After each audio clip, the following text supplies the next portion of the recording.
এদিকে কুড়িগ্রামে ধরলা তিস্তা দুধকুমারের পানি কমতে শুরু করেছে। অন্যদিকে ব্রহ্মপুত্রের পানি সামান্য বৃদ্ধি পেলেও বিপদসীমার নিচ দিয়ে প্রবাহিত হচ্ছে। ব্রহ্মপুত্র অববাহিকা চরদ্বীপ চরগুলোতে দেখা দিয়েছে ভাঙন। এ বিষয়ে আরো জানাতে কুড়িগ্রাম থেকে সরাসরি যুক্ত হবেন সহকর্মী জাহিদুল ইসলাম জাহিদ। কুড়িগ্রামের বন্যা পরিস্থিতির আরো খবর জানবো তার কাছ থেকে। জাহিদ, কুড়িগ্রামের বন্যা পরিস্থিতির এই মুহূর্তে আসলে সর্বশেষ পরিস্থিতি কেমন দেখতে পাচ্ছেন? শারমিন, আপনি জানেন যে কয়েকদিনের উজান থেকে নেমে আসা পাহাড়ি ঢল এবং বৃষ্টিপাতের ফলে কুড়িগ্রামে বন্যা পরিস্থিতির সৃষ্টি হয়েছিল।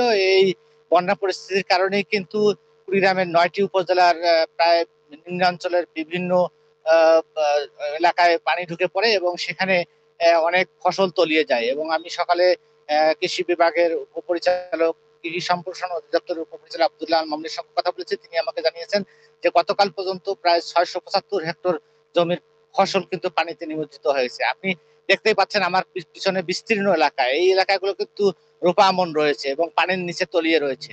আমি এখানকার কয়েকজন কৃষকের সঙ্গে কথা বলেছি, তারা বলেছেন যে দীর্ঘদিন বন্যা বৃষ্টি না থাকার ফলে ফসল চাষের সময় চলে যাওয়ার ফলে কিন্তু তারা ঘরের ধান এবং বিভিন্ন জিনিসপত্র বিক্রি করে কিন্তু তেল সার দিয়ে শ্রমিক দিয়ে কিন্তু এই ধানগুলো চাষ করেছেন।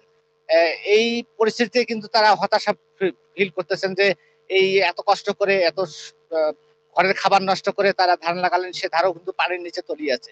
এই ফসল সম্পর্কে আমি আব্দুল্লাহ আল মামুনের সঙ্গে কথা বলেছি। তিনি আমাকে জানিয়েছেন যে প্রচন্ড রোদ এবং পানি আসার আলো যে প্রত্যেকটি নদ নদীর পানি কিন্তু সকাল থেকে কমতে শুরু করেছে। ব্রহ্মপুত্রের পানি বাড়তি থাকলেও সকাল থেকে কিন্তু কমতে শুরু করেছে এবং সবগুলো নদ নদীর পানি কমতেছে।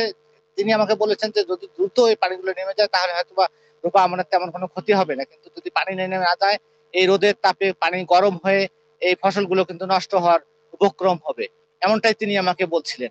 আর পানি উন্নয়ন বোর্ডের নির্বাহীর সঙ্গে কথা বলেছি, তিনি আমাকে জানিয়েছেন যে এই পানি আস্তে আস্তে কমতে থাকবে এবং আগামীতে উজানে ভারী বর্ষণ এবং স্থানীয় বৃষ্টিপাত না থাকার ফলে বন্যা পরিস্থিতি আর এর চেয়ে উন্নতি হবে না, অবনতি হওয়ার সম্ভাবনা রয়েছে। শারমিন, এই ছিল আমার কাছে বন্যা পরিস্থিতির সর্বশেষ তথ্য।